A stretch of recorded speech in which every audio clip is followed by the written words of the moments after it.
welcome to the Sober Living Podcast. My name is Mike. I'm an alcoholic. And I'm Greg. I'm an addict alcoholic. Hey, Greg, thank you for joining me tonight. We're going to be doing another interview session where I'm going to be telling my story here tonight, and Greg will be hosting it. So, I don't know, should we get started? Yeah, let's start at the beginning.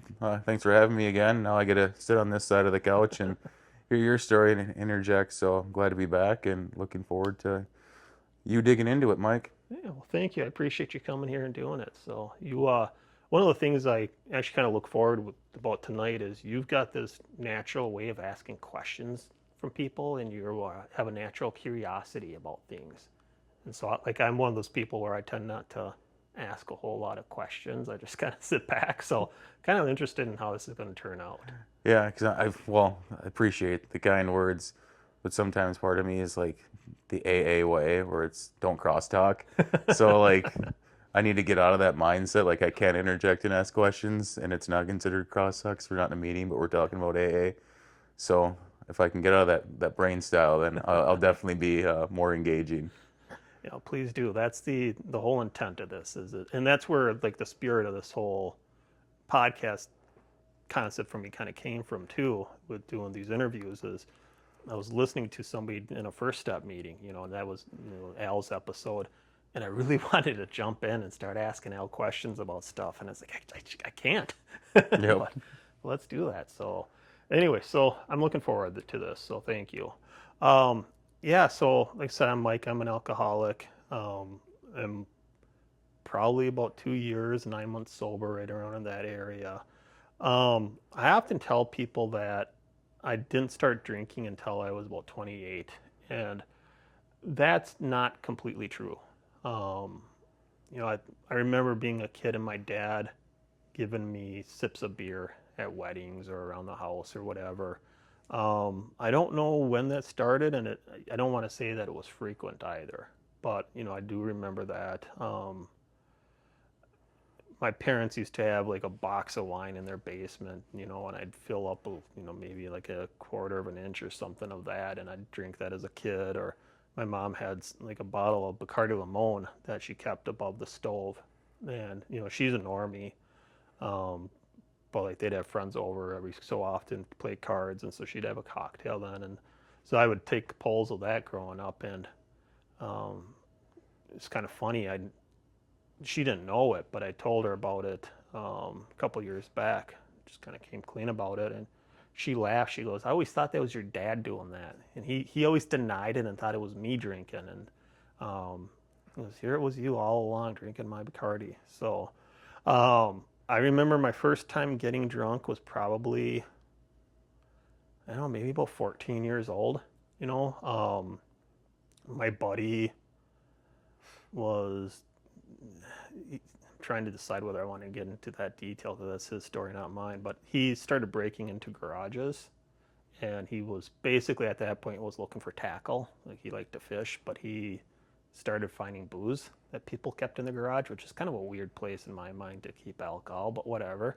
So he stole a number of bottles of alcohol from people, and I came over one night and we got drunk, and all I remember about it was you pour it over ice and it turns color and it has like this black licorice flavor, and we got drunk, and I remember just laying on his living room floor with our arms up in the air, just kind of amazed at how cool it felt. We found out years later that it was actually absinthe, or how we pronounce it. We kind of put that together, and that was my first time getting drunk. From there, it was just kind of like, I started dating a girl when I was, well, I'm going to back up a bit, I guess. I guess it's not really overly important to the drinking, but it's, when I was in junior high, I started getting bullied pretty badly by a lot of kids. And ended up having a lot of self-esteem issues because of it. And my whole world kind of was collapsing, where it's like you couldn't go up and write on the chalkboard without half the class chanting some nickname at you or whatever. So then when I was 16, I started dating this girl, and it's like I felt accepted by her, but she bullied me a lot. She'd, take swings at me. She'd hit me and swear at me a lot, and found out later on she was cheating on me and all this other stuff. Um, she didn't want me hanging out with my friend that I had gotten drunk with because she always thought I was going to get high with him or get drunk or, cheat on her or something like that. So she really kept me from drinking because of that. And it um, ruined my self-esteem even more, but it kept me sober, when kind of a weird thing, I guess. Did you want to drink? Or were you fearful of her if you drink? Like, was something in the back of your mind in high school, like, man, I like to go out with my buddies? Because if you're anything like me and my story, like, and a lot of other people's stories, is that I started drinking in high school, and a lot of my friends did. Mm-hmm. I mean, that kind of happens in all high schools. But was that kind of your situation where were your friends in high school, were they dabbling in alcohol and like weed, and you kind of want to do it? Yeah, so they did. I never really had an experience with weed where I was like, God, that was fun. I want to do it again. It was never for me. Um, I like getting drunk. I like the feeling of it. Um, but weed wasn't for me. Years later, I shouldn't say years later, wasn't too many more years down the road, but like my neck had gone out on me and they gave me some painkillers, some muscle relaxers, some opioids. And it was like, okay, I see where this can get dangerous. Um, but weed just wasn't for me. Um, to be honest with you, I didn't mind at the time because, her dad had passed away like about a week before we started dating. Her mom owned a restaurant in Rosemont, and so she was home alone. All of her older siblings had moved out, and I was getting laid. So, hang out with my buddies or get laid. Yeah. As a 16-year-old, I think that's kind of a no-brainer. Yeah, yeah. So, so that was kind of my justification, and we went on like that, and, for 4.5 years. We got engaged, and then we broke up and got divorced. I think a divorce. We broke up. Um, What age did you get engaged at? Probably about 19, right out of high school. Um, she had made it very clear to me that she thought it'd be awesome to get like engaged on Christmas, and like she kept like continuing saying, "Oh, we should get engaged on Christmas. You should propose. You should propose." And it's like, well, shit. I'm 19. We don't have to get married right away. So if I go out and buy the ring now, I'll have it paid off, and then it'll give us time to save. But then she was pressuring me a lot from there. We should pick a date. We should pick a date. And so me just being a smart ass, I think we were over at my parents' house. I grabbed the calendar and randomly picked a date. She goes, "Really? We're gonna do that date?" And it's like, I guess. I didn't have a way of saying no, and I should have. I should have stood up for myself, and I just never did. I know this is a podcast episode about like alcohol in your story, but Yeah. this is kind of an important part. Like, what did your family think or friends think about you getting engaged at 19? My mom was hesitant about. Both my parents were hesitant about it, but um, I think they were all glad when it ended. They saw the warning signs and all that stuff. I'm not trying to drag her through the mud on that, but it's just we weren't right for each other. Yeah. Um, and I think people saw it. We were just totally different personalities, and it's one of the things about getting sober within these last couple of years is I've been able to start peeling back that onion a bit more of my life and understanding where it wasn't just a matter that I didn't want to go out and get drunk and I was trying to get laid and everything else and that I had low self-esteem. I think I've got other issues with me, like other developmental issues other than just being an alcoholic, when I was in elementary school, I went to like all the special ed classes, and I went to, I was in speech therapy because I had like R's were hard for me, TH's were hard, and so it never seemed weird to me, but it's just looking back, it's like, yeah, I think there was other things going on, and the teachers were saying that, well, Mike doesn't have development, he's not like slow, like where he needs special ed, he's just got self-esteem issues, but I don't think he had self-esteem issues, so I think it was like ADHD wasn't really being diagnosed at that time. My wife told me before that I've got symptoms of like mild autism. I've never been diagnosed with it. I'm not running around saying I'm autistic or anything like that. But it's things like that, right? Where it's just I don't think my brain works the same as everybody else, Sure. you know. And so I don't know if that makes any sense or not, but Yeah, it does. Um, those just formidable years. It's not like you're just used to what you know. Like yeah, if you're going to special ed classes, you're like, this is just what it is, yeah, right? We don't know better until we have the brain capacity or develop brain to look back and I mean it's normal, but it's like you don't really pontificate on it until you get to a point where you're like, well, maybe this wasn't normal, yeah, you know? yeah, yeah. And it's like looking back at it now, it's like, you know, I'm 16, 17 years old and I'm getting slapped. You know, I'm getting hit. She's knocking the lenses out of my glasses, right? And I got to go get my glasses fixed. It's like, that's not normal. No, and especially if that's like your first girlfriend, Yeah. like that kind of sets you up for, you know, maybe in the future for other relational challenges of what you look for. Mm-hmm. And to your point, is this a normal relationship? Like, is this what people do? Yep. You know, like having that first experience, then that comes with like PTSD of being bullied. Yep. Yep. Absolutely. And it's, you know, when like I said earlier, I was in junior high, it was a girl that had started it, you know, and so um, I struggled. Like I had like this self-esteem issue or this vision of myself of like, why would a woman want to be with me? I still have that to this day. Like I don't see women ever looking at me as being attractive, right? And so here I am. It's like I'm 16. I've got a girl. Yeah, I get treated like shit, but it's, you know, so at least somebody wants to spend time with me, you Yeah. know. So I mean, there was that aspect of it,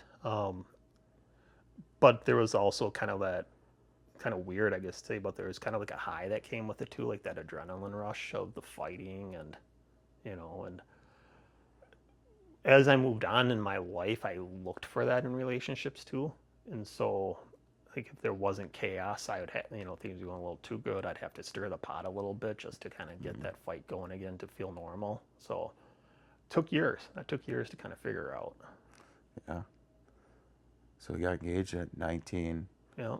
That obviously didn't work out. No. Then what's next? So I graduated high school just before I turned 19, and no, you know, so I got engaged when I was 19. Um, Graduated high school right at 18, just before 19. Got engaged, and you know, things just kind of went along a little bit. You know, I got my first full-time job, um, and you know, I was there for 15 years, and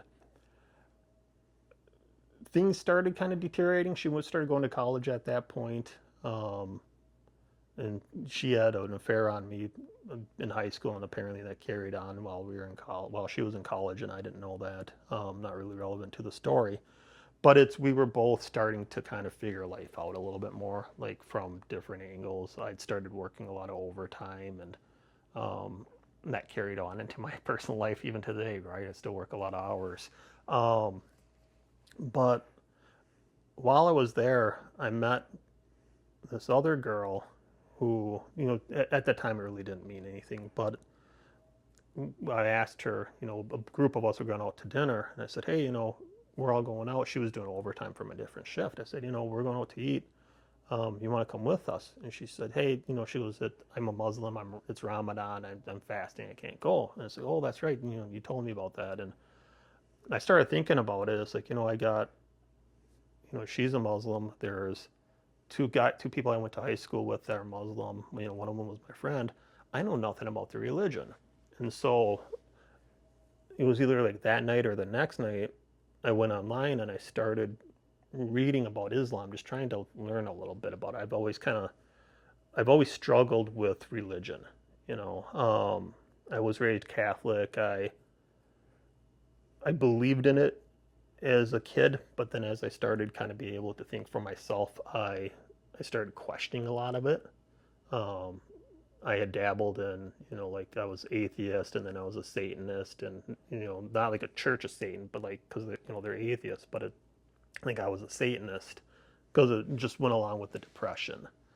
Um, and then I kind of went back and forth a little bit on religion and whatnot, and you know, I tried looking into like Hinduism and some other stuff, And I just was never able to really find anything that really rang true with me.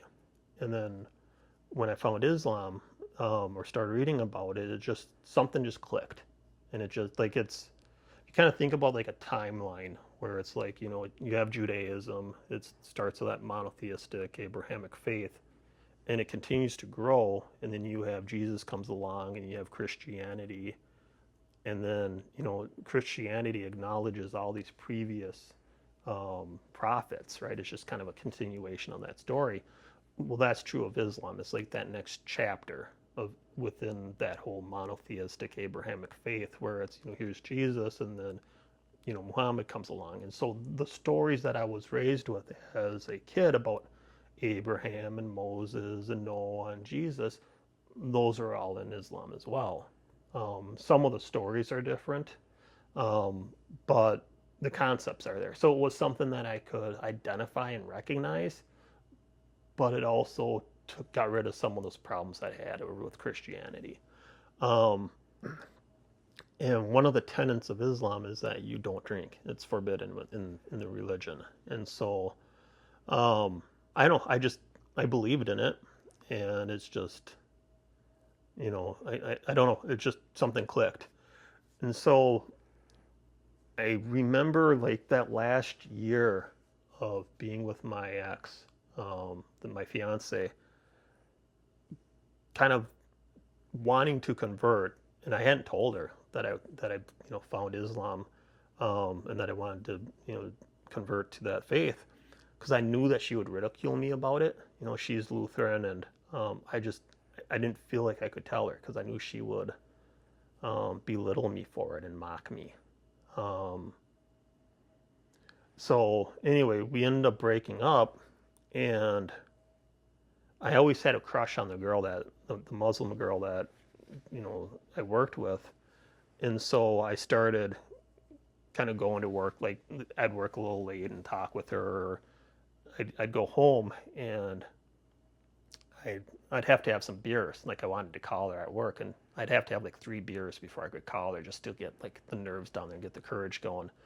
So, but then I'd call her, and then one day, she called me. She goes, "Yeah, hey, my dad's going to the mosque with his friend, and we want to invite you to come with." And so I went with, and Did she know you were practicing Islam? Like you were interested in it? Like you were as far along as you were? so let me back up a step.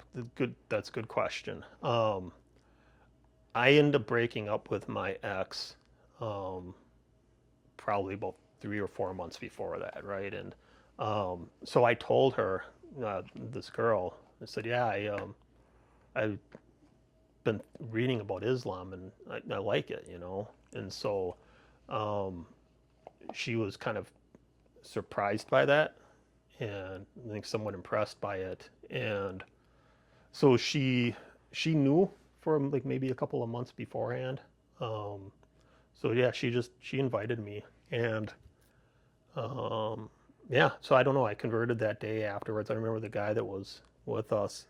He goes, "Yeah." He goes, "Wouldn't it be kind of cool if when you're ready, or if you're ever ready, maybe they call it the Shahada, and it's just a phrase you have to say, an affirmation to convert." He said, "It'd be kind of cool if he did that for you, if you're ever ready down the road." And you decide, I said, "Well, I'm ready now." And so we did it on the side of the road that day. And um, I don't, it's the, it was kind of a hard point in my life with my family, because they're very Catholic, and they didn't understand, and they really didn't accept it. And so, it kind of is what it is. And I think they tried to be understanding of it, but I think they also looked at it as I only did it for her, sort of a thing. Um, it is what it is. She and I ended up together, though. We ended up getting married. We bought a house out in Egan, and she got married at a very young age to a guy that was about her father's age, and she had 2 kids with him. And he was pretty abusive towards her, physically abusive, and she ended up leaving. She just got tired of the physical abuse and being beaten up, and so she left with 2 babies. And she told me she was it was the middle of the winter, and all she had on was a t-shirt, walking down the street and barefoot, carrying 2 kids, and a cop came by and picked her up. And so I think because of that, you hear the old saying, hurt people, so I think she was hurt. And because of that, there was a lot of fighting in the household between her and I. And some of them might be culture as well, but it was for me, it was also that continuation from my ex, right? My ex-fiance. And I know none of this is about me drinking and alcoholism, but that was kind of our life, and we fought, and there was a lot of arguments, and I worked 2 full-time jobs. I'd do 88 hours one week, 96 the next, and I wasn't there for her emotionally. But that was kind of life, and things went on like that, and that was just kind of normal. And then I knew things were kind of going downhill for us, and I had I switched positions for the job that I was at, and it was, moved to a daytime because I was hourly before working midnights, and then I moved to a daytime position. I was salary, and it went well. There weren't a whole lot of issues with that. I was still able to do 2 jobs, but not as many hours. And the company decided that they wanted to offshore work to India. And, I kind of raised my hand to volunteer to go train these people. It's kind of like, hey, I've been to, this other country where my ex is from. I think I was there like 4 different times at this point. I said, I'm used to traveling. I got a passport, So they sent me. And, you had to go in for vaccinations and whatnot, and get talked about going to India. And the doctor told me, she says, you can't drink the water while you're there, but you can drink the alcohol. The alcohol's safe. And so I was like, you know what? Nobody's there that knows me. And it's like, prior to this, I may have had a couple of drinks around with my dad. Like, I remember after I'd already converted, like my 21st birthday, I just got drunk as hell with my buddy. We used to go to the Mall of America together, and we'd drink out there. And so, there were occasions prior to or after I converted where I was drinking still. But once she and I got married and moved in together, I don't think there were many occasions. Did she find out at all about like the episodes that you did? No, I don't think so. But at the same time, she told me that like she would occasionally drink as well. I don't think she was getting drunk, but I think I have like a couple of beers here and there. I know back when we had worked together, she'd gone to like happy hours with us a few times out to the bar, and like I think she had a couple drinks there, and so I don't think she would have freaked out about it, but it was also something that just didn't kind of come up. Sure. It's just I was working so much, and it is kind of what it is. During these times that you did go out and drink, like your 21st birthday and just other times, did you drink to excess? Oh yeah, because that's the thing. I remember being a kid and never not seeing a beer in my dad's hand. You know what I mean? Like, I didn't have anybody showing me not to drink. I guess that sounds kind of stupid, but it's just that was like from the time my dad went home till the time we went to bed, my dad had a beer in his hand. I remember getting him like a like one of those iced mugs, that you put in the freezer, and like we bought him one, and he comes home the first day and we pour a beer in it for him, we walk it out to him. And so I didn't know not to drink to excess. That was just normal to me. The idea of not drinking to excess just seems so weird to me. Even to this day, I can't imagine just having 3 or 4 beers and being like, yeah, okay, I'm good. You know what I mean? No. Yeah, I can relate. I don't think it was more family. It was more, that's what everyone did. They drank to get drunk and get stupid and blacked out. Yeah. So like I didn't have any in my life around my friend group that, well, this is how you drink. You can stop here. Yeah. Still have a good time. It was more so who can get the drunkest and do the dumbest stuff. Yeah. Yeah. That's what I learned from. Yeah. Well, absolutely. Well, it's, my dad used to tell me on occasion, he's like, I don't drink to get drunk, but drinking gets me drunk. And I remember my first hangover. I don't remember what was going on where I got drunk the night before, but you know, we, my dad and I worked for the same company, and I think I was still like at an entry level position at that point. And yeah, he was working day shift and I was working second shift. And he comes home and I'm laying out on the couch nursing a hangover. And he looks at me and goes, "So what are you doing home? Why aren't you at work?" I said, "Oh, I'm sick." He goes, "Oh, okay." My mom looks at me and goes, "Yeah, why don't you tell your dad what you're sick with?" And I'm like, "I'm hungover." He's like, "Well, I'll tell you what." Or he was like, "I'll tell you what my dad told me when I had my first hangover. When the day comes that you're too hungover to go to work the next day because of how much you had to drink the night before, you have a problem." So I took that to heart. And throughout the rest of my life, I continued to have hangovers. I just went to work hungover. And so, you know, I told my dad that at one point a couple years back, and he goes, "Yeah, I did the same thing." He goes, "I had a bunch of hangovers. I just went to work hungover all the time." Um, but one of the things my dad told me, right, you know, after he said that, he goes, "So what'd you drink that got you this screwed up?" And I said, "Beer." He just looked at me and goes, "You let beer get you this screwed up? You should be ashamed." You know, it's just kind of like, "Thanks, Dad." Well, it wasn't my last hangover from drinking beer. I'll tell you that much. So, I don't know. That was just life. You know, Yeah. it's just kind of the outlook I had. I just, you know, what do you mean? You don't get trashed on beer. So, but I don't know. But I ended up I went to India for work. And I figured nobody knew me there. And so I was just going to drink. And that's what I did from beginning to the end. I just got completely obliterated. Um, and it was fun. I had a blast. You know, this is the first time I'm out by myself where it's like nobody's around me that knows me. I don't have responsibilities. You know, I'm not, yeah, I'm going to work, but it's like I'm training people and I'm having fun and here's my team and everything's awesome. You know, and then I came home and I brought the habit home with me. You know, it wasn't full blown alcoholism. I was only there for about 3 weeks. My then wife didn't want me to go. Like she said, "Okay, at first go," and then like about a month before, and she's like, "I don't want you going. I'm worried about your safety there. I don't want you to go." And my boss basically told me, like, you know, this is if you don't go, this is going to be very detrimental to your career. She goes, "You just tell your wife you're going one way or the other." And so my wife was like, "Well, who cares if it's detrimental to your career? I don't want you to go." I'm like, "I'm going." So she wasn't happy with that.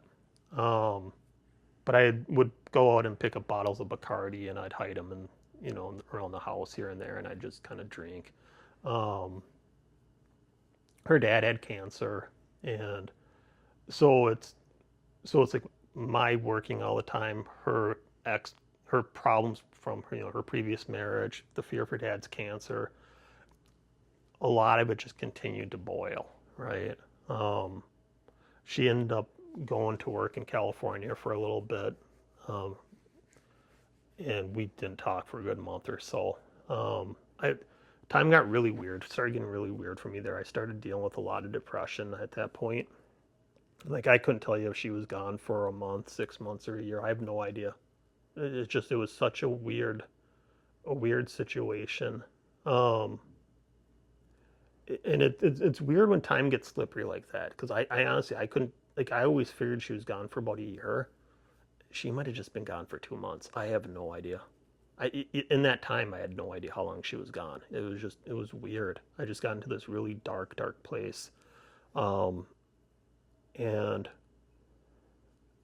during that time we brought some people over from India to train as well, and I became very close with one of the girls there. And at that point I had stopped believing in love, and I figured it was like a biological way of just saying I need to reproduce and I want to pass my genes on. And so I told that to the girl, and she was like, "You're an idiot. Love is real. I'm going to show you true love." And she just held me. And and that was like the first time that I had been held, like really held in a long time. And that's just how deteriorated my relationship had gotten with my ex, now ex, right? And so um, that broke me even more. And I realized just how unhappy I was at home. And so then the depression got even kind of worse. And so I just kind of look back on it, it's like, well, here's my trip to India. Here's this. It's just, things just aren't working out. And about that time, my dad, my, so I, my dad and I ended up working at in the same team to each other. I know I'm not telling that story very coherently. But I became like a team lead. My dad ended up working the same team as me, and he got laid off um, because pretty much India. I think we started sending jobs to India, and so about that time, like about with that same week he got laid off, I ended up moving back home. I left. Um, I couldn't do it anymore. I was trying to refinance our house. We were on an arm, and so the 5 years for that had passed, and interest had gone up, and bank wouldn't let me refinance. Pipes needed to get replaced. There were all these problems, and my family knew I wasn't happy, and they were all just like, move back home, just let the house go into foreclosure. I was in a lot of debt, and they were like, just declare bankruptcy. And so I moved home, and a couple of days later, my dad got laid off, and I really blamed myself for that. And probably about like maybe 6 months before that or something or along those lines, they had bought some land up in northern Wisconsin. And so like I remember going up there with my dad because I was starting to drink at this point. And I remember just kind of looking at the land that they bought, and it was all wooded, so they had to bring people in to cut the trees down. And I just had a couple beers with my dad, talking with him. Um, and so when I moved home, we started drinking. My dad just lost his job that he'd been at for 30 plus years. And, now I moved home, and we just, I'm going through a divorce, and we just fed each other alcohol. And It's just kind of the way you bonded. yeah, yeah, we bonded over alcohol. And but I felt a lot of guilt, a lot of guilt. I blamed myself for it because if I didn't go to India and we didn't offshore work there, my dad might not have got laid off. Um, over the next year, maybe 6 months, the rest of my team got laid off. Everything went over to India. There were only two of us left, and I just drank. And I drank and I drank and I drank, and then my dad, when they bought their land, he had bought it next to four other of his siblings, and so every weekend up north was a family reunion, and that's all we did was drink. My aunts and uncles, we all drank. My cousins drank, and unfortunately, I'm not proud of this by any means. My cousins were in high school, a lot of them at that point still. I was probably 28, between 28 and 30 at the stage. And so here I am drinking with my cousins that are like, seniors, juniors, whatever in high school, and I'm getting drunk with them. Occasionally bought beer for them, or, not proud of it in hindsight, but it's just, everybody knew what was going on up there though. Not to make an excuse for it, but it's, my aunts and uncles knew everybody up there was drinking. They knew their kids were getting drunk, but we were doing it around the bonfire. It's not like we were out, driving around town. We were in the middle of the woods in Wisconsin. But that was normal to me at that point for whatever reason. And I quickly started to relate the feeling of being drunk to being loved because I was with my family up there. And um, that's a dangerous mistake to make. It's a dangerous association. When you start confusing alcohol with love, you know. But my mental health, as soon as I started drinking, I really think spiraled pretty quickly. Like I'd get really drunk, and I'd get delusional about stuff. I remember there was one winter, my dad and I were just camping, and he went to bed, and I heard these snowmobiles going way off in the distance down the road, And I thought it'd be funny to take a machete and stand way at the kind of right, we're at the end of a road, so it kind of does a T. So I'm way at one end of the road. I thought it'd be just kind of funny just to stand out there in the middle of the road in the middle of the night with like just holding a machete as snowmobiles are flying down the road 100 yards away. And just if one of them looked down the road at this random guy just standing there with a machete in the middle of the night, I thought that was funny. I don't think they ever saw me, but That'd be kind of creepy. it would be. Yeah. But my head, my being drunk and my sense of humor, I thought that'd be kind of funny. Yeah. Good way to get yourself shot or arrested or whatever, you know. But yeah, so I don't, and I couldn't tell you how long I was at my parents' house for. One of my buddies who he worked at the same company as me. A lot of my relationships were around work. He got divorced. He got married and divorced. And then he was like, hey, why don't you, like, he and I started drinking together and going out to bars. And he's like, hey, why don't you move in with me? I could use a roommate. And so, I moved in with him and we drank and drank and drank. And I started getting like my doctor told me I was agoraphobic. And I remember like he would have, and my doctor also said I've got PTSD, and I hate that because it's like I'm not a soldier, right? I've never been to war, but it's through the different relationships I've had, and the mental abuse and the physical abuse, and um, yeah, that's true. Um, I would have to get drunk if he was having friends over just so that I could function and feel like I wasn't having panic attacks. Um, I started having daily panic attacks, and the only way to get through them was to get drunk. But I remember, he had company over the one time, and everybody started noticing I wasn't going outside. Like the only time I'd ever go outside is if it was to get pizza or beer. Otherwise, I never went out. And I was just looking out the window, and this buddy looks at me and goes, "Hey, Mike, you don't go outside today?" I just looked out the window. Nope, not today. Turned around and walked away. And that was the norm for me. Um, and I just got drunk. Um, I would tell people that I don't go to bed until I'm drunk, and I'm not drunk until I'm seeing double. And it was just not a way to live life. Um, yeah, and that's all I did was I just became a potato sitting on the couch, just drinking. I'd go through, maybe 18, 20 beers a day, and then I'd finish off the case the next day, go back to the liquor store, buy another case, and do it all over again. How long is this go on for? Couldn't tell you. No idea.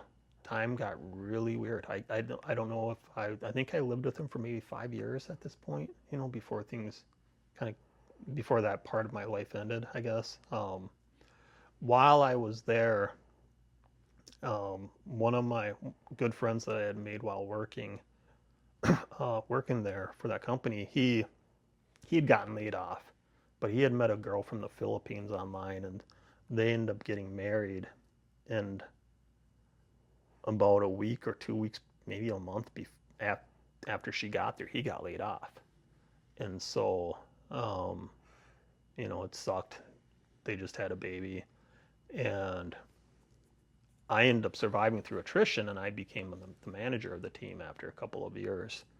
And I got into a position where I needed to hire somebody back, or I just needed to hire somebody. And so I called him up, and I was like, "Hey, why don't you come and apply?" So I ended up hiring him, and he and his wife came over one night, and his wife was like, "Hey, there's this girl I want to introduce you to, but she's in the Philippines." Um, I had no anticipation of having a relationship with her by any means, um, but I was like, whatever. So they showed me some pictures, and right away I was like, "Oh crap, I like her." I sent her a message on Facebook, and you know, I just figured it'd be like a hi, how are you? Just one message. But something clicked, and we talked, and we started talking, and we continued talking, and things just kind of went on. We just had this online relationship, and my buddy that I was living with, he gets married, and his wife ends up getting a job in La Crosse, Wisconsin. And so they buy a townhouse there, and he's like, "Hey, Mike, why don't you stick around here in this house here and just help me sell it so it looks lived in and whatever. And so I was like, yeah, sure, we can do that. So I just continued living in that house for a little bit, and then it sold, and I moved back in with my parents again, and I just continued drinking, and I don't know how long I was at my parents for, maybe a month, 6 months, whatever. I couldn't tell you. Um, and I would switch between things. Like I would drink, beer, and then I would just get fatter and fatter. So it's like, well, let's try, cocktails, or let's do wine or whatever it was. And so I was just drinking anything I could. Um, and I don't know, I moved in with my parents, and then after, I don't know, I don't think it was too long, he's like, hey, I got this other house that's a rental property. I want to sell it. Why don't we do this again? You move in there, um, and just help me sell it, kind of like we did before. And I had switched jobs already. I switched companies, and so I was working for a different company, and I ended up flying to the Philippines, and I had gotten engaged to who I'm currently married to. And so we had gone, while I was there, like I would drink, but she wouldn't see me get trashed, right? It was like maybe 6 beers a day at most, right? It was like I was trying to keep things under control. Um, but I told him, I said, I got this girl coming, the fiance visa here. Um, I'm sure that sounds like kind of like a shitty thing to say. I'm trying not to say her name right on microphone here. But this girl that I'm engaged to, um, I can't have her come here and then be like, hey, we got to go. Somebody's coming to see the house, right? So I'll do this for as long as we can. And things worked out perfect as far as timing went. I think I was there for 6 months, and then I told him, I said, hey, she's coming. I got to go get an apartment. Well, just about that time, he accepted an offer on his house. And so I moved into my apartment. She gets here and he sells the house. And so she would see me. And the way this visa program works is you've got 90 days to get married, or the other person has to go back, right? And so I would start to drink around the house, and she would be like, hey, you drank a lot, that's a lot. Why don't you kind of back off a bit? It's fine, whatever. So we get married, and I was drunk at the wedding. I got drunk at I used the excuse that, we had 90 days to get married, so you really didn't have time to plan a wedding, right? And so we went to the justice of the peace, and I didn't save. I've never been good at saving. It's like my buddy offered that was selling his house that I was living in. He's like, why don't you buy this house from me? It's like, I can't afford it. He's like, yes, you can. And the reality is that I would have to take away from my beer money, my ability to get drunk all the time, in order to afford the mortgage, right? Like logic. Um, and so when she got here, I didn't have any money. That's kind of the reality of it. But we just went to the justice of the peace. I think paid him like $100 to marry us, whatever it was. And then we went out to a restaurant. I invited my godparents from both sides, and then like my two friends, and that was it. And we went out to a restaurant for our ceremony, or the meal, whatever you want to call it. Your parents come with, like Oh yeah, siblings? yeah. My parents were there. My siblings, their kids, right? So it was us all, Yeah. my immediate family, and then a couple aunts and uncles. The guy that I had been living with, he was on my side, and then the woman that introduced my wife and I, her and her husband, they knew each other, so she was there, but that was it. Mm. Um, and I was okay with that. I didn't care. We went back to our apartment that night, and the next day we went up north to my parents' land, and that was the first time she ever saw me drunk. And I got obliterated up there. And, I remember like she was trying to get me to slow down. I'm like, this is the way I am up here. You got to just kind of deal with it. I get drunk. That's what we do up here. And so Um, I remember wanting to start a bonfire, and the great planner alcoholic that I am, I had never stopped to get firewood. Or not firewood, but newspaper, right? So I'm like, well, let's go to the bar and see if they've got any newspaper. And we went into the bar. Nope, we don't have any newspaper. Okay, well, we're here. Let's have a couple of drinks, you know. And so 3 bars later, you know, she goes to me, I'm hungry. And I'm like, hey, you guys got any food? Now it's kind of being an ass, so it probably didn't help. But the bartender was like, oh, we just shut the grill down. Okay, well, here, let's do a bag of pretzels. And I had another beer, and then we went back. Um, I I don't remember if I tried making her drive. I think I made her drive. Like I was like howling at the moon type drunk and just drunk as hell and just whatever. I don't know. I passed out. I remember that though. I don't remember that, but I remember waking up the next morning on one couch and she was on the other couch.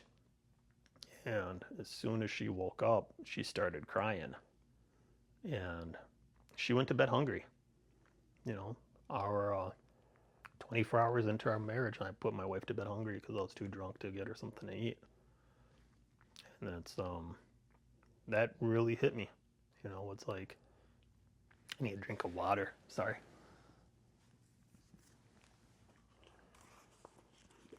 You know, it's like, I feel when you're married, one of your responsibilities as a husband is to take care of your family, take care of your wife, make sure that they're fed.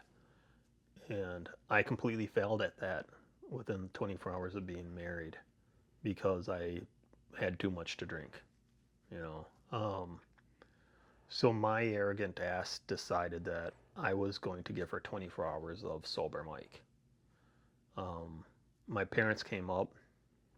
I'd spend the honeymoon with the in-laws in their camper.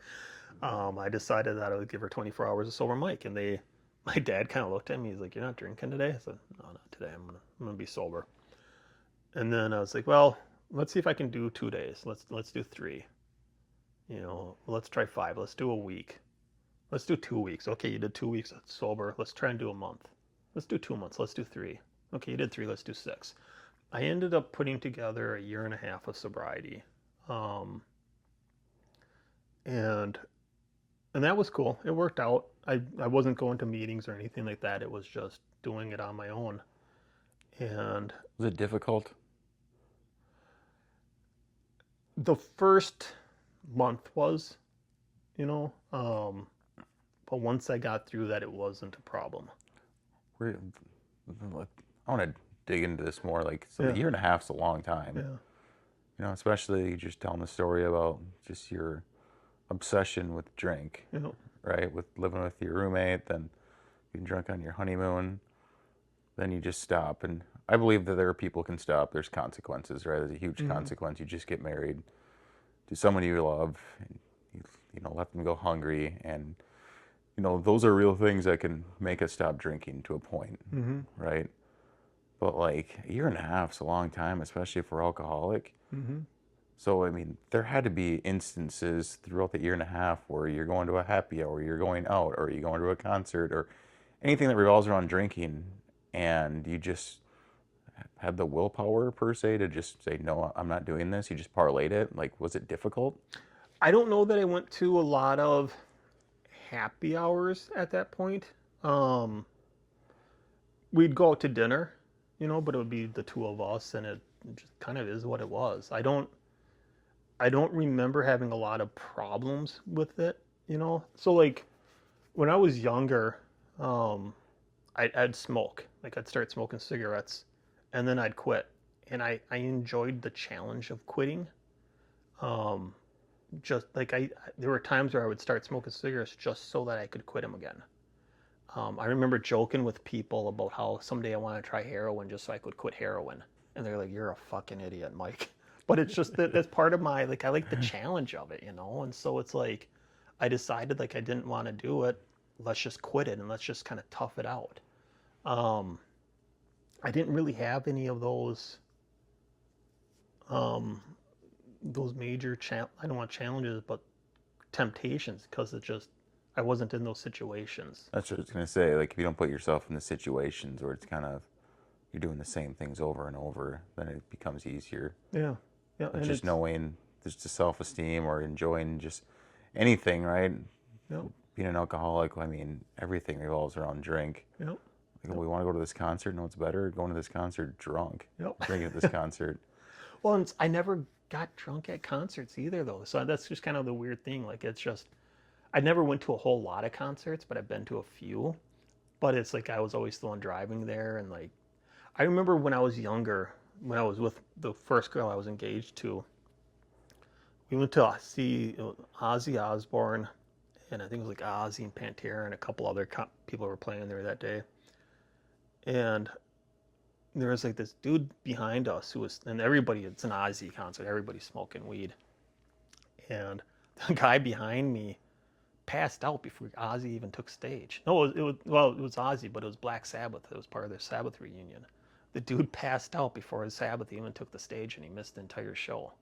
And it's like, so I don't know. I never, when I drink, I got to go to the bathroom a lot, and I stop losing focus on stuff. And so I've never done concerts drunk. And it's not only just concerts. I just think Yeah. like, I, I assume during that year and a half, you were still going up to that cabin in Wisconsin with your. No, I started working a lot. I think I Okay, picked up a second job, if I remember correctly. Maybe not. We didn't go up there that often, and I think that probably helped a lot. I'd imagine so. Yeah, without the temptation of your dad and your family and shit, just it being a trigger in general, right? Yeah, This is what we do up here. yeah, yeah, yeah. I think after the honeymoon, um, I didn't go up there much after that. I don't know, maybe once or twice after that. I don't know. Hmm. It's just kind of. I think we did a few weddings here and there, but it just, you know, there just wasn't a whole lot. It's Yeah. kind of quiet. Um, but I did relapse at some point, and then what happened there was one of my buddies from work was getting married, and my wife, she didn't know anybody there, and so she didn't want to go. And I'm the type of guy where I go to things early. Like I always show up early. It's if you're not 5 minutes early, you're late. And it's more like a half an hour to an hour early for me. And so I got there. The only person I knew at the wedding was my buddy, the groom, and they're out taking photos and all this other stuff. And so, I've got anxiety issues and depression, and um, there was supposed to be another guy showing up from work that I knew, but he hadn't gotten there yet.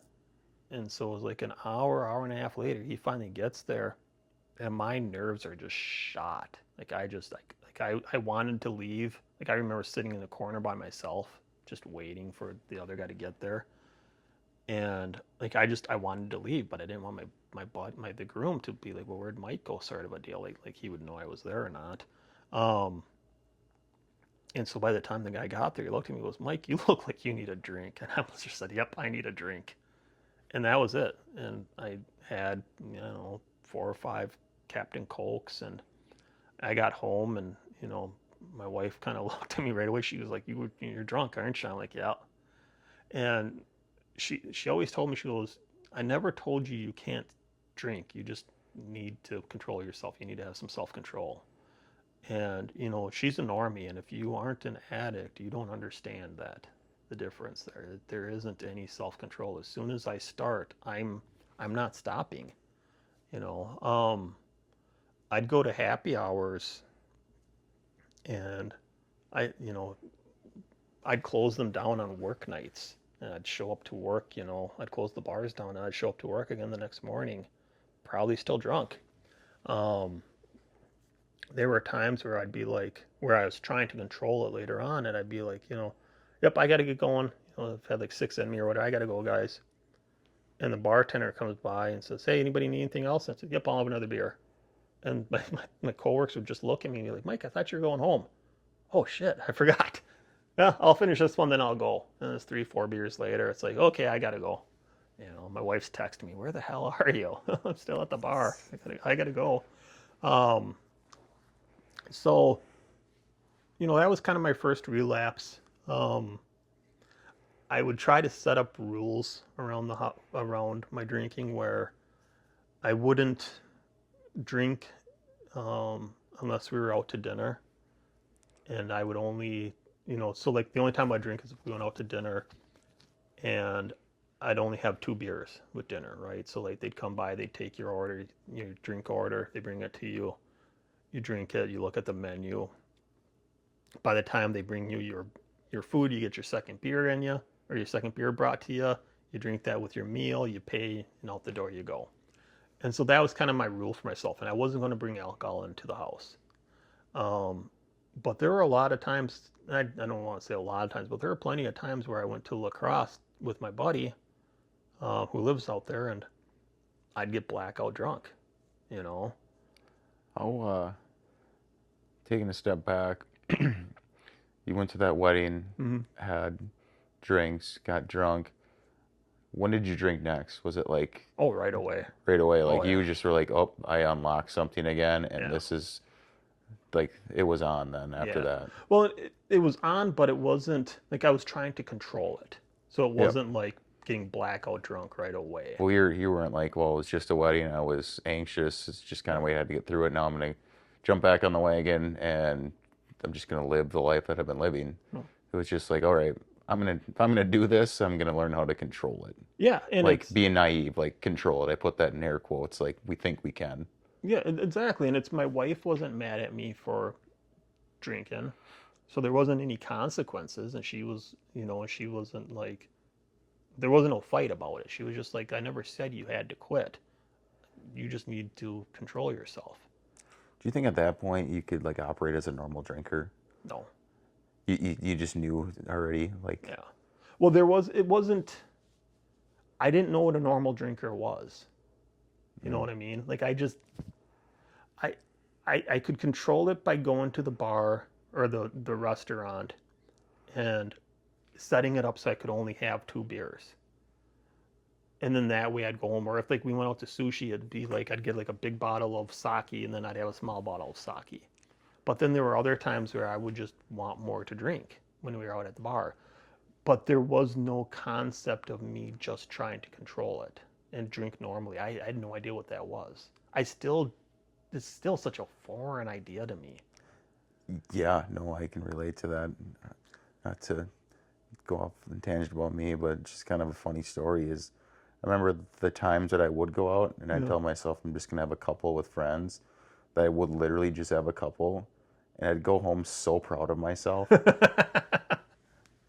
So, you know how stupid that is? Like I'm proud of myself because I had 2 beers. Yeah. Where like the normal population of normies, just that's just regular to them. And But then that kept me out too. I'm just like, well, I am a normal drinker, I guess. You know, Yeah. it's Yeah. And I can't envision that. You know what I mean? Like I don't get how people do that. Like even going to happy hours with coworkers, it's like they're still having 4 or 5 beers or whatever, but it's just okay, that's a happy hour. What are you doing at home? Like, well, I didn't drink in the past 2 weeks. Like, get the fuck out of here. yeah. I see like my family members, they'll have like a beer or wine with dinner, or my wife sometimes after work has a beer. I'm like, that's stupid. Yeah. Like, what are we doing here? Yeah.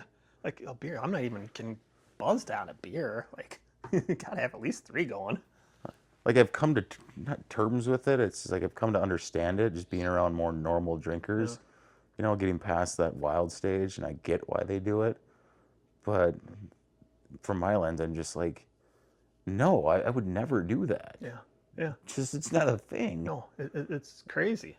So anytime I think like maybe I'm fixed or cured, I just think of those situations. I can't do anything normal. It makes me think I can go back out and drink normal again. Exactly. I don't, there's no such thing. Like I even that term normies, like, are they really normals? Like, I don't, I don't know.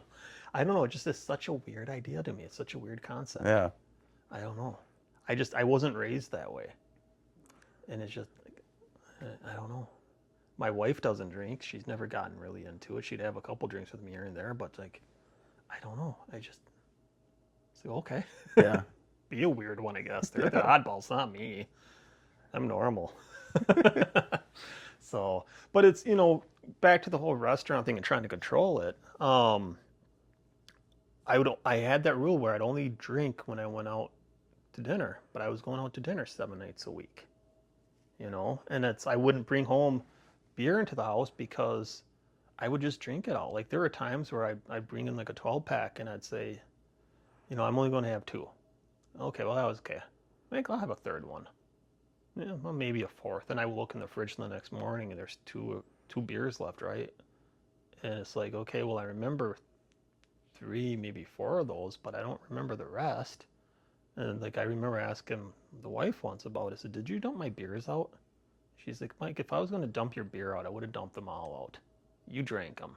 You just don't remember." And it's like, I don't remember.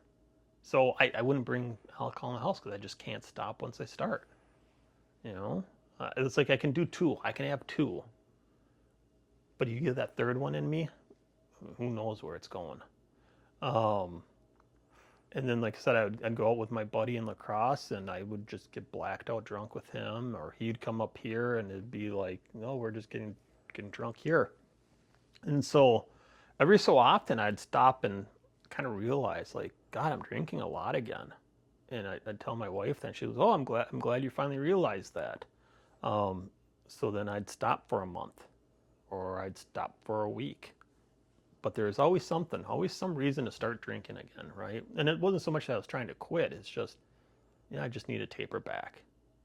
But it's, so then you go out to eat after a week of not drinking, and okay, well, I'm going to be better this time. And a month later, I'm just drinking like I was before, like going out to eat every single night, just so I can have some drinks. And it kind of, the reality is I wasn't going out to dinner. I was going out to drink. I was just eating because I had to. Um, and that's kind of the reality of things. There was a few times in there where I knew that, I had a problem that I needed to stop. And like, I don't remember where all this started. I think maybe when I still was living, with my buddy before, where I tried looking up AA meetings and I couldn't find any. I didn't know where to even begin. Um, so that was kind of my life for a while. It was just that existence, the two beers a day, sometimes more. Um, but that was it. And then my buddy from lacrosse was coming up the one day, and he has this thing where he was going through a divorce at that point, and um, he would, when he'd get drunk, he would kind of bully me a bit, and he was starting to drink a lot at this point, and my brother and I always were at each other's throats throughout life too, so there's resentments there. And so he was coming up, and I was starting to pregame it, drinking around the house. The wife was at work, and then we went and picked her up, and then we came back here, and we had a couple more drinks, and then we met up with my brother, and my brother had to go get some tires put on his car or something like that, so we went to this brewery nearby, and I only had two beers there. It was really kind of weird, but it's like maybe I had like six beforehand. And somewhere on the way home, I lost complete control, and I lost, like, my whole tolerance just slipped away. Completely lost control. I annoyed my brother, pissed him off. He turned around, kind of point his finger in my face, and I just unleashed. We had a bit of a miscommunication, kind of what the plan was, but and it's not relevant right now. But I lost complete control, and I just started swearing and yelling at the both of them and how they're always fucking with me. Brother pulls over the side of the road, kicks me out. I was just down the road from where I live, so it wasn't that far of a walk. Comes back, he drops my buddy off, tells my wife about what happened, gives her a call. But I was just a ball of rage. I have no idea what happened. I've never been that way before. My wife's trying to calm me down, and I'm like, I don't want to talk. And I went outside, and I laid into my buddy for about a good hour, just screaming at him and yelling. I'm amazed nobody called the cops. And he's like, why don't we go to the bar? And just, I'm like, I don't want to go to the bar. I don't want to drink anymore. I'm just pissed off. And I just just years of shit that had accumulated, not even from like him and my brother, history and life and all this other shit just came pouring out, ever since I was a kid. And I don't know. I had no idea what happened. It's the weirdest thing. And finally, he kind of talked me into going to the bars, so just went down the road. And I was pissy most of that time, nursing beers and just kind of sulking. Um, and then the liquor started kicking in. I started feeling good again. And the last thing I remember saying that night was, we need to do shots. And I did a shot of Yag, and that was my last drink. I remember getting up to leave, and that's the last thing I remember of that night. I don't remember getting into the car. Nothing bad happened. We didn't get DWIs or in a car accident or anything like that, but I don't remember getting in the car. I don't remember the drive home. I don't remember coming home. I woke up the next morning completely obliterate. When I say obliterate, I just mean everything, right? Like I wasn't like I was hungover, but I was so depressed. I've never been that depressed in my life. Um, it was just a whole nother level of self-pity and hate. My brother didn't want to talk to me. Um, he wouldn't answer my phone calls. Um, that must have been so that was a Saturday night, Sunday. So that was a Sunday. And my buddy hung around for a while, and I was just, I don't know, I was barely functioning. Like I remember, my wife and him had put on a movie, and I just kept passing out on the couch. It was the weirdest thing. Like I couldn't stay awake. I was just so depressed. Did you apologize to him at all, like in the moment, like, hey, sorry about last night? I mean, he must have. To my buddy or my brother? Your buddy. I did, and he just brushed it off. Oh, whatever, man. Yeah. But I couldn't. I really couldn't stay awake. I don't know. I must have passed. I missed about 3/4 of that movie. It was Oppenheimer. Still haven't finished the movie. I just kept passing out watching it. The next day, it was a Monday, and so it was Black Friday. I remember that. So it was Black Friday. The day after was my last drink. That's Sunday, and then there was that Monday. I knew I couldn't drink anymore. I didn't want to do it anymore. I lost my willpower that night, like completely. And it's like I didn't want to ever let myself get that way again. Like I think if somebody would have given me a gun, I probably could have killed somebody that night. Like that's just how pissed off I was. I've never felt that way before. You know what I mean? Yeah. I don't know. Just a ball of rage, and everything just kind of came pouring out, and it just, I don't know, like because I was always trying to bury all of my anger, and I snapped. Yeah, and just to comment, I've known you for almost 3 years now, and you just have this calm demeanor and so for you to say that you snapped and were yelling, I can't picture it. Yeah. Not to say it didn't happen. So the point is that I can definitely say that was like probably scary for you. Like you couldn't control anything. Like that wasn't you. Yeah. Yep. Absolutely. 100%. It just, like I get mad. Most of the time I get mad now is like when I drive. But like I'm a believer that when you lose control of your anger, any conversations you were having before is gone. You've lost. Like you've lost that battle once you get to that state. And so I try really hard, and it's for the most part I don't get really mad about stuff. In fact, like I'm even starting to get like more reflective of stuff where I'd often say, what pisses me off, or this really irritates me, but it doesn't.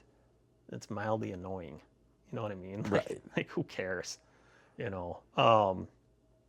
So I'm trying to look at it more like that, but I just lost all control, and I will never ever let that happen again. And my brother and I still haven't talked about that night yet. I need to, one of these days, I need to still make my amends with him, and I haven't, but it's one of those things that I know I need to. you know. Yeah, I mean, assume it's weighing on you, and Yeah. I can only imagine just I guess the relief to get it off your chest, and just working this program. It's like no matter how he reacts, whether he takes it or not, it's just like you cleaned your side of the street. Yep. You know what I mean? Yep.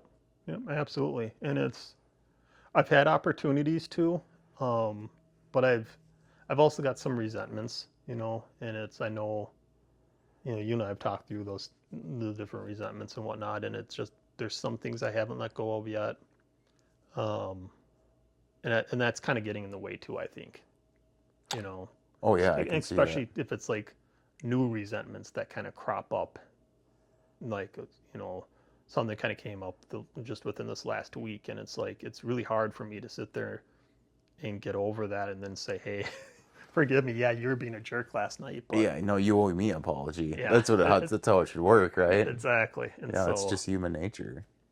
but I can't live that way. I need to get over that. I need to make that amends. Yeah, I found that me personally, siblings are the hardest ones to do. Yeah, yeah, Parents were easy, other external folks were easy, but when it came to siblings, it was just kind of difficult. yeah, Maybe it's me just having certain relationships with my siblings, but I don't know. It's just I can totally relate to that. yeah. So I've got a brother and a sister, and I haven't made my amends with my sister yet either, or her husband.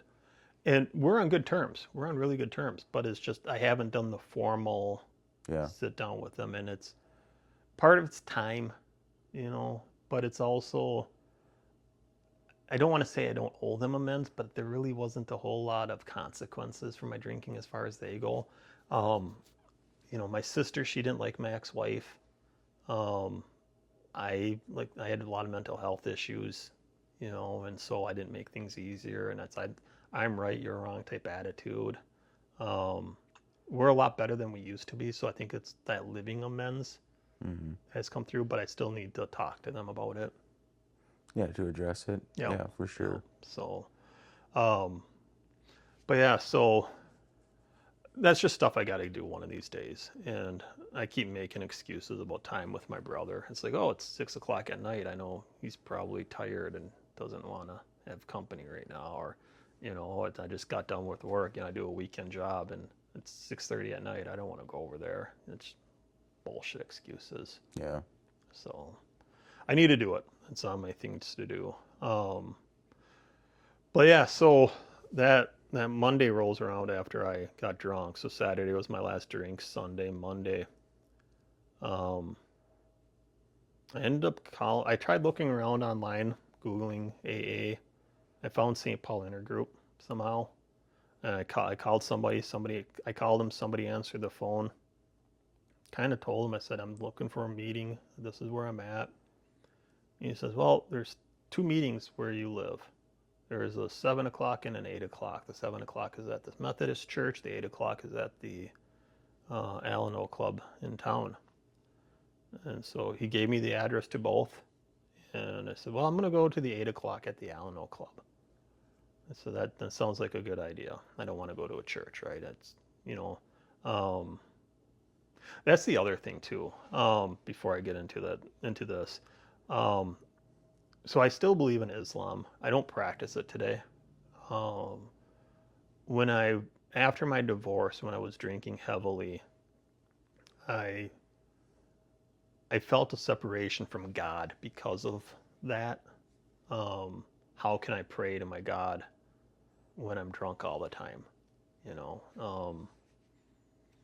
So I struggled with that a lot, and alcohol for me really got in the way of my religious beliefs. So I'll put a pin in that for now. But the idea of going to a Methodist church with my religious beliefs kind of was like, I don't know, I'll just go to the Alano Club. And I didn't tell anybody I was going to go. You know, I told my wife, and that was it. And it's shitty to say, but I kind of also looked at it like, you know, if I don't go, what's she gonna do about it? You know, like, you know, she's always told me, I never told, like, even today, she'll tell me, I never said you, yeah, that might be different today. But, you know, she's always kind of told me is like, I never told you you can't drink. You just need to control it. And so it's like, well, what is she going to do if I don't go? You know? And so the more I sat there throughout the day, the more cold feet I started to get, the more I started chickening out. And it got to be probably around 6:30ish. And I said, you know, if I delay any longer, I'll probably find a reason not to go tonight. So I just kind of looked at my wife and I said, I'm going to go to that meeting right now, the 7 o'clock at the church. And so I did. And I was scared shitless walking into that meeting. Um, I met you. I remember one of the ladies that goes to the meeting, she gave me a big hug. And that's one of those hugs that to this day I still remember. One of those first hugs. Met you there. You gave me a copy of the big book and I think the 12 and 12. Um, that was my first meeting. I don't remember the 24-hour medallion. I remember getting the first step meeting. I vaguely remember the first step meeting. Um, Started going to the other meetings. I went to the Tuesday meeting, the Wednesday, Thursday, Friday. I started trying to go to all these different meetings and kind of backing it up a little bit. You know, I've mentioned my dad drinking and how and all that other stuff. My dad's an alcoholic, and I've got a long family of alcoholics.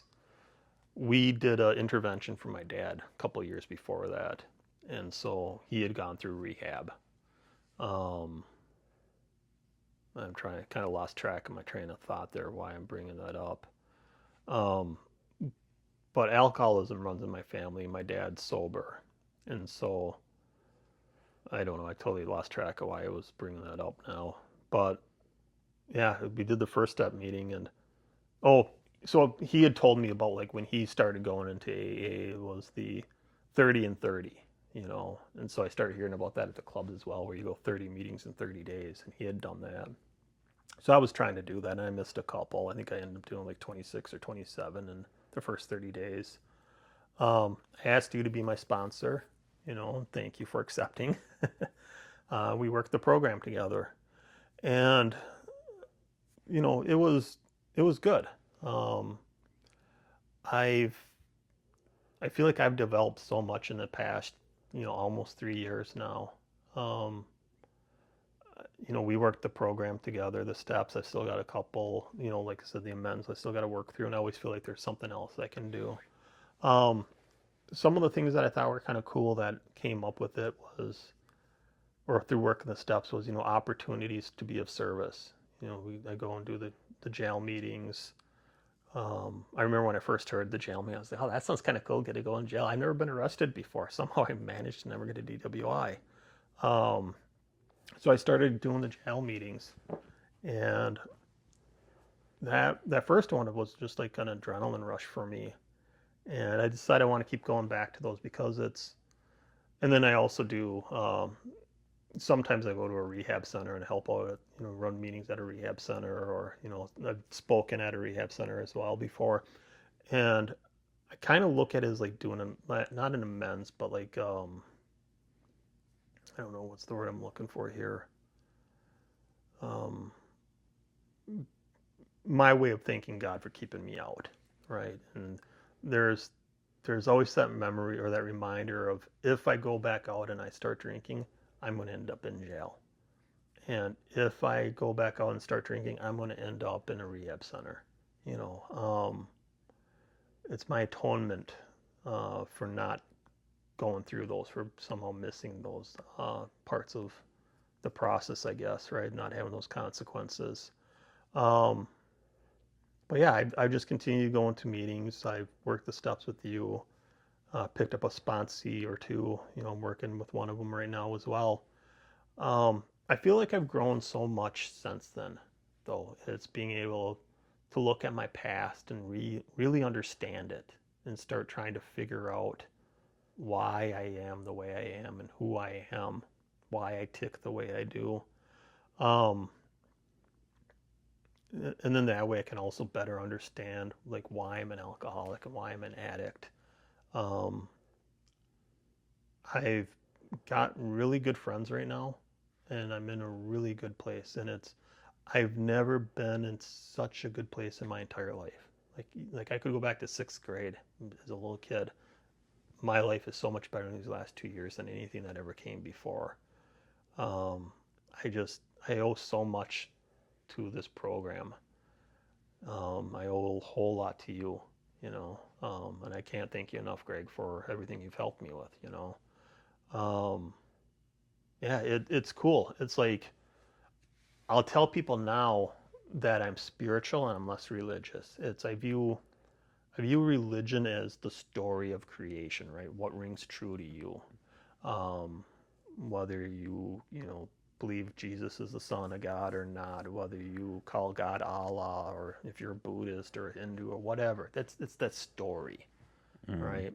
I'm good at the story. I can tell you the story, but I wasn't good at spirituality. I didn't have the faith.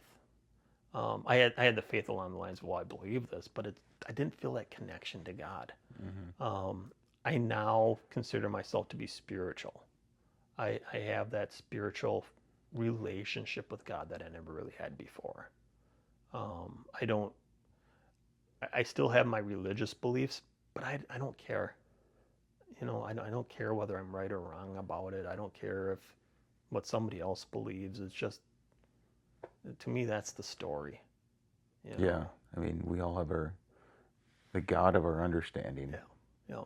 Well, and it sounds stupid, but I kind of look at it like this. It's like, do you like Star Wars or Star Trek? It don't really matter. It's just No. a story. Right. You know. That's a good analogy for it. Yeah, I like Star Wars personally. Yeah. Screw Star Trek. But I don't know. That's just the way I look at it, and that's where I'd rather be. I'd rather be spiritual. Um, I'm very open about my sobriety. I've told a lot of my coworkers about it. It's kind of cool because there's quite a few of them that are either in it themselves or they've know people that are. Um, I've made the mistake in a few of these podcasts before, though, where I've said, um, that now I've got real friends, and I mean that you guys are my real friends, but it's also, I don't mean to discredit the other friends that I have either. And I think that that's important that I say. I don't know that anybody will ever really hear this, but you know, my friend that I had my last drink with, we're still good friends. Our relationship has changed. It's um, trying to find things that don't involve drinking. You know what I mean? Does he still drink? He does. He Okay. does. After he got his divorce, his drinking tapered off a bit. Um, we went out a month ago we both have birthdays within the same month as each other, and so he's got a new girlfriend now, and so the four of us, my wife, me, and he and his girlfriend went out to dinner, and I told him, I said, if you guys want to drink, we went to a nice steak restaurant. I said, if you guys want some wine with your dinner, go for it. I don't care. Like, it's not going to bother me at all. Um, and so they shared a glass of wine together, and that's the first time in close to 3 years that he's drank in front of me. Mm-hmm. So he respects that. My other buddy, who I grew up with, we've been friends since we were 3. We'll still talk and text, and I'm not saying this has anything to do with my sobriety. I haven't seen him in 3 years, and he still drinks. Um, I don't know. And he's the guy that had my first drink. I got drunk with the very first Mm-hmm. time, right? So, um, I don't, and I think he probably drinks every day. I don't know that he's an alcoholic, or that at least he would claim that he is. But I don't know what I would do with him outside of having some drinks. And it's that's not to say that I don't like him any less. It's just my whole relationship with him pretty much evolves around drinking, Mm-hmm. and so trying to find things to do that don't involve drinking, I think, can be difficult in some relationships. Yeah. And I'm not saying that to diminish him or my relationship with him by any means. I love the guy like a brother. Um, but in AA, I can have real conversations with people and do things with people that don't involve drinking, and I don't have to worry about it or think about it. Um, and I'm grateful for that. I think that's important to have, you know. Yeah. So, question for you, just knowing your story and just us talking, even before this, like kind of what you did to get into the program. You did the 30 and 30, and I think you're being a little modest, or you almost did the 30 and 30, close enough.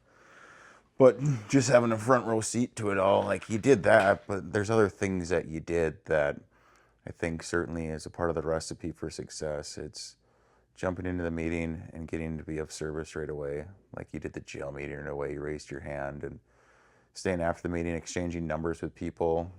That's a very difficult thing to do, especially if you're introverted like me and have Mm-hmm. social anxiety. Like just even meeting new people as you get older is just difficult, you know. Yep.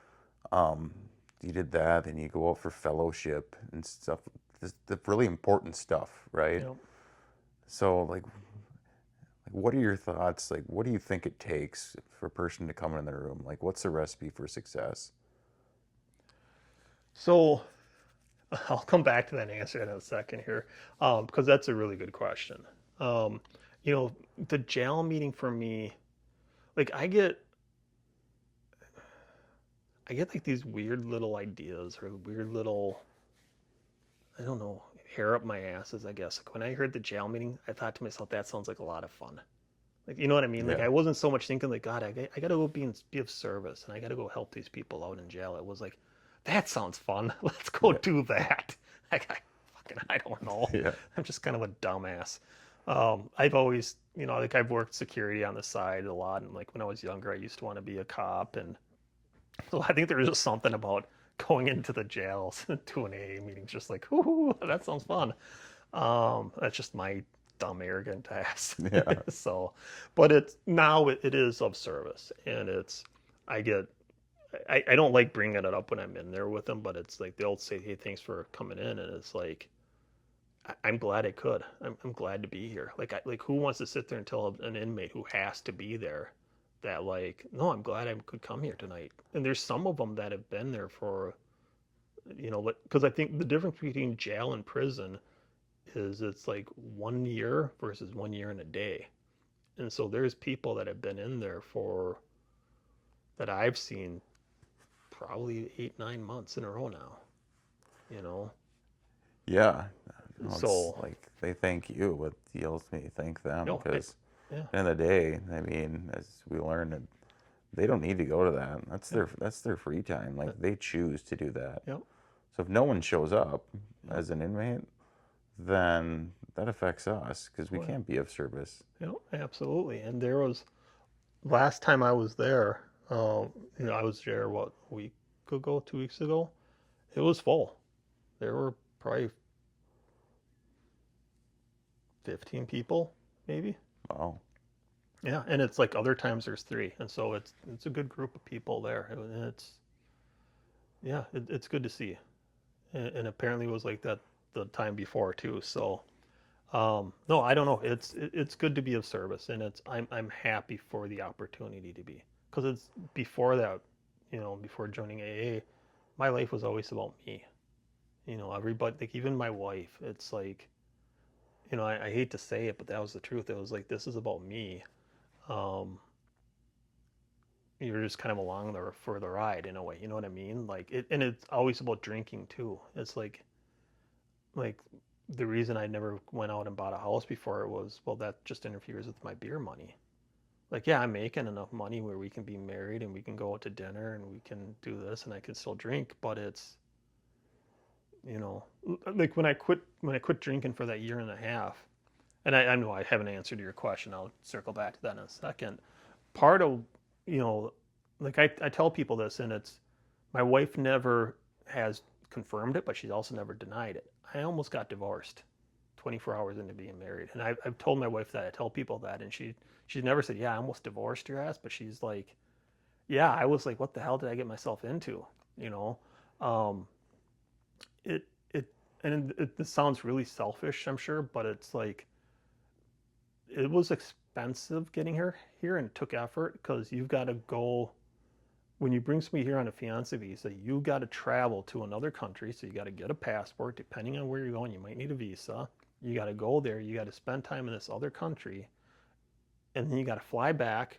You've got to pay for visa fees. You got to pay for, hopefully you're being nice and paying for their passport and their visa to come here and all this other stuff. You got to get them a ticket to come here. They're not coming with an entire wardrobe. They're bringing like, a couple suitcases. Mm-hmm. And so you're going out, you're buying them clothing, you're buying this, that, the next thing. They're not working, so you've got to support them before, while they try to find a job. And it's time and effort. It's not like you just run into somebody in a bar somewhere who already lives here and is established, and maybe they already own a house, and then you go move in with them. Mm-hmm. You know what I mean? So it's like, so I told myself, and again, this is arrogant and this is selfish, and I totally admit that. But I was like, you know what? I put so much into this, so much effort into this. I'm not going to just throw it away. Because it's like if she was just a girlfriend, I would have said fuck it. You know what I mean? Yeah. But like I felt like I had invested so much into this and put so much effort into it that I need to try. And so that's why I tried Mm-hmm. quitting for that first year and a half. And I love her to death. I really do. She's the best thing that's ever happened to me. I still got to circle back and answer your question, and I haven't done it yet. But it's, I had to surrender when I learned, when I got married to her, and I had to allow her to love me, and I had to allow myself to be loved, and I had to allow myself to love somebody back. That took effort because I wasn't used to it. I really wasn't, and I had to learn how to be loved, and I was always such an independent person that it's like letting somebody cook for me, letting somebody bring me coffee in the morning. Like that took time. Yeah, okay, thank you, but you don't need to liking it. Like I love it when she makes coffee in the morning for me. It's like Yeah. I love it when she cooks, and I appreciate that. I've never really had that before in my life. Not my mom, right? I love my mom, but I never did that before, and it took time and effort and acceptance, and that's one of those things I've learned through AA as well, is acceptance, accepting who I am and what I've went through, and being an alcoholic, accepting the shit I've done to people, Mm-hmm. Yeah, acceptance and surrender is a big thing for me. And I think that gets back to your question is what do you got to do to make this program work for you? You need to surrender and you need to accept. There's people that you see that come in and they never share, they never read, they always pass. You have to accept that you can't live a normal life anymore, and that I don't want to say it because I don't want to see anybody ever in that situation, but you have to hit rock bottom. You have to say that I can't do this anymore, and you have to truly mean it. I think it's easy enough for people to sit there and say, I don't want to do this anymore, and then a week later they're out drinking, and it's like you have to really spiritually hit rock bottom, and just understand you can't do it, and then accept the fact that you can't, and ask for help, ask God for help, and just surrender. um, I I really think that if I didn't come to that meeting on Monday, if I would have gone to the later meeting, because it's just such a small meeting, right? Because the one at the Methodist church is just such a huge meeting. Mm-hmm. Nobody really goes down to the other meeting at the Alano Club on Mondays. I don't think I would have been successful, to be honest. That probably would have been my first and last meeting. I'm kind of sure of that. I've met some really great people in the program. Being willing to make friends in the program has helped me out a lot. Saying yes, right? Somebody says, hey, you want to go do this? Yeah, let's go do that. Hey, you want to go to Gopher State? Yeah, we're going to go to Gopher State. Let's do that. accepting the fact that this is a new way of life. My old life didn't work. Let's try something else. That's what I think people need to do. Um, just coming because you got a court order, like that might work.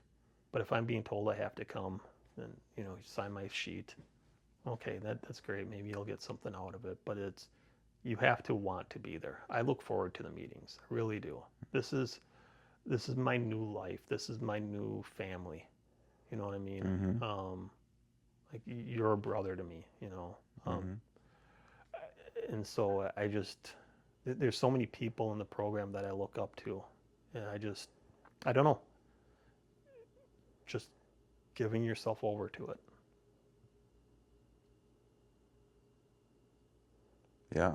Yeah. Well said. There's a saying that I think you were there at Gopher State. It's come all the way in and sit all the way down. And I think what we like to say in our meeting is get in the middle of the herd. Yep. Yep. If you can do those two things, you have a good shot at being successful. Yep. Yep. It's very true. One of the things, one of my biggest fears in life is a relapse, and I, somebody said in a meeting once, and I don't know whether I believe it and I don't. Like I get it, And I'd commented about how like I'd relapsed before, and then as it went around the shares, somebody said, you haven't relapsed until you went into AA or you went into recovery. Like if you just try to quit drinking on your own and then stop, that's not a relapse.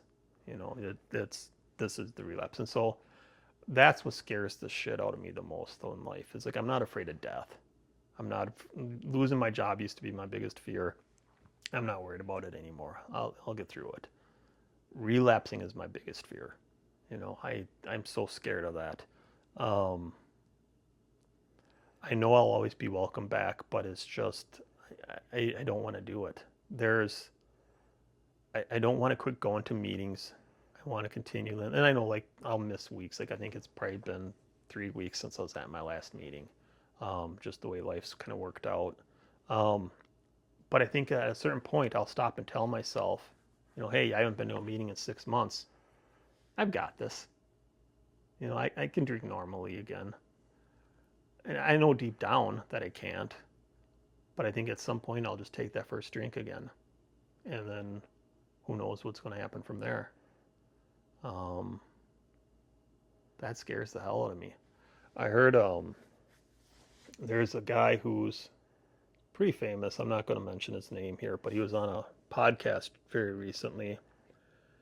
And he was talking about how he had a lot of drug and alcohol problems. And he had been sober for probably about 4 or 5 years at this point. And he talked about how he was on a flight somewhere and his family wasn't with him, his wife, kids weren't with him, none of his friends were with him. Nobody knew who he was on this flight. And he said, you know what? I'm going to have a drink.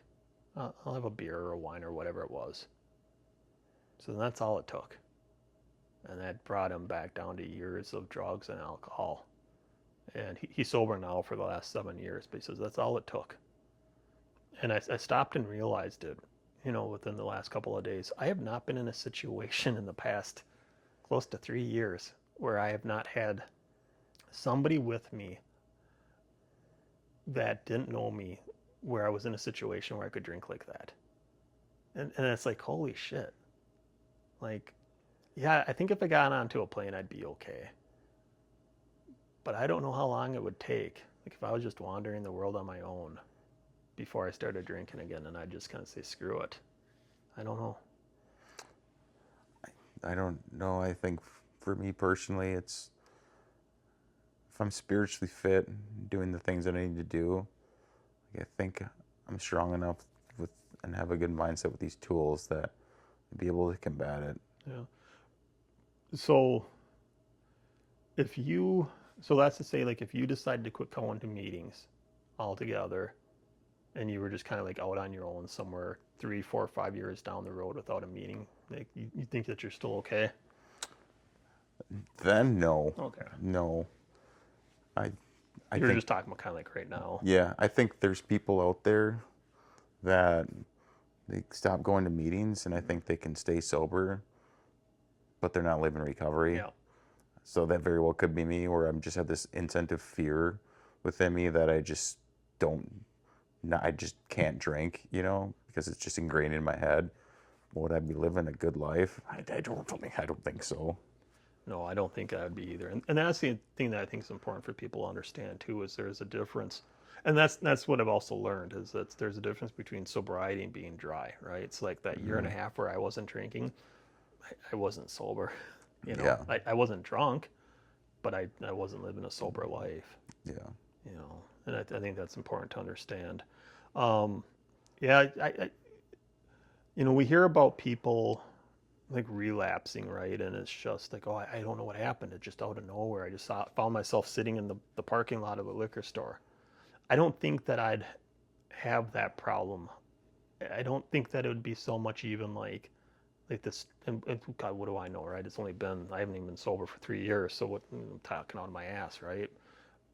Because there's people that suddenly relapse after 7, 8 years, 20 years, they relapse. Um, but I don't think it's going to come from like I just couldn't take the craving anymore. I'm sure it'll happen. It still does. I still dream about it on occasion. Um, I'm more concerned about just saying screw it. You know, it's like fuck it. Who cares? I don't care. I might as well just get drunk. Like there was a movie I saw before, it was a TV series, and it was like this guy he was like a cop or something like that, and in his life kind of turned upside down. He became a owner of a bar on some beach somewhere like in Texas or whatever, and he worked he lived out of the bar. He worked at the bar and they let him drink there, and that was just his existence. He was just drunk from the time he got up to the time he went to bed, and sleeping on the bar, just kind of passed out and then kind of stumbling into the back room and falling asleep on a cot. There's a real screwed up side of me that looks at that and think that looks pleasant. You know what I mean? Like I yeah, can see myself living that way. And that's just so fucked up. yeah. I don't know. I'm happy though. I'm so happy with where I'm at though, and I'm so blessed. And it's gratitude. I can't tell you how grateful I am for everything and for you and the program. It's just whatever happens, life's so much better and I can handle it. If something happens, I know I can pick up the phone and call somebody. I always know that there's somebody there, Yeah, you know. So, a lot to be grateful for. absolutely. So, we kind of gone for a while. Should we wrap this up? Yeah. Got any other thoughts, any words of wisdom for us? I don't. I think it's super beneficial to do this. Not only just to listen, but just to give input. Like, you know, I can go to a meeting, but this is my meeting. Yeah, yeah. So I'm kind of laughing here at myself as a kind of an aside to share with everybody here. Um, Greg and I pretty much wrapped up there. We were talking for about another minute, just random stuff. Um, didn't really do a closeout. So Greg has already taken off. I'm just kind of posting this now, getting it edited up. So thanks, Greg, for coming out. Much appreciated here. Always love sitting down and talking with you. Um, look forward to having you on again here. We've got some more of these planned coming up here with other people and some other ideas to, bring Greg back here and Al as well from previous guests. But hey, for everybody that's listened, thanks so much for listening in here and sticking with us. I think we went for about an hour and 45 minutes, something like that. Here, we'll see when everything's all edited down. I had no idea we were going to go that long tonight. It's a blast. I love Greg. I love talking with him and hanging out. Um, love the support of my family and friends.